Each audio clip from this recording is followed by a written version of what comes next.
কিন্তু উনি বলেছে তুমি জজের সামনে বলবা যে আমি ধর্ষণ করেছি, এইটাই বলবা, না হলে তোমার রিমান্ডে নেওয়া হবে।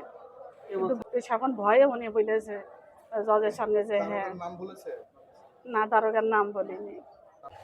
আমি তো বুঝি কম, আমি ওগুলো বুঝিনি। আমি আল্লাহর পরে ছেড়ে দিয়ে থুইছি। আমি কেমন, আমার সন্তান কেমন, সে আল্লাহ পাকি ভালো জানে। আমি এতটুকুই, তাছাড়া আমি বেশি কিছু বলতে চাই না।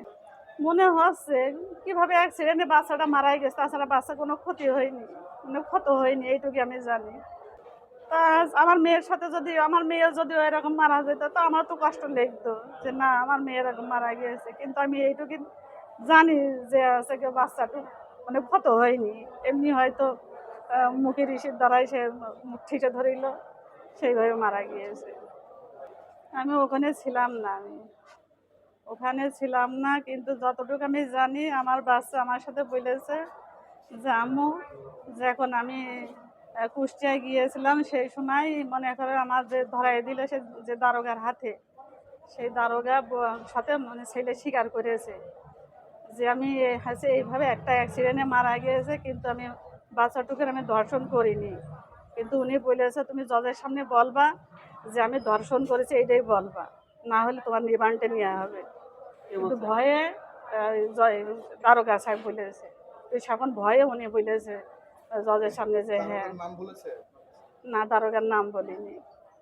এই কথা স্বীকার করবা, এতটুকু জানি। আমার ছেলে কিন্তু বারবার বলছে এটা তুমি হচ্ছে মানে স্বীকারোক্তি ভাঙা হইলে, কিন্তু এতটুকু জানি আমার সন্তান এই পর্যন্ত মিথ্যা কথা বলিনি।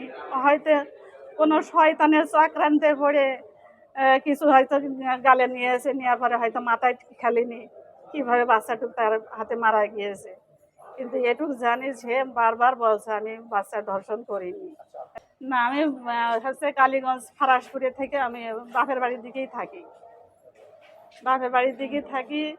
মানে যেটা সত্য কথা, কিছুদিন এসেছিলাম বাসা ভাড়া দিয়ে, আমরা ওই জায়গাতে মানে অন্য জায়গায় থাকি, থাকার পর ওই বাসায় আমরা ঈদের পরে চলে যাব, এমন একটা কথাবার্তা ছিল। তারপরে যে একটা দুর্ঘটনা হয়ে গেছে, তারপরে আর যেতে পারিনি 7 রোজার দিনে। হ্যাঁ, বাসা ফাঁকা ছিল, জল লোক লেবে গিয়েছে, আমরা মনে করলাম ঈদের পরের দিনই চলে যাব।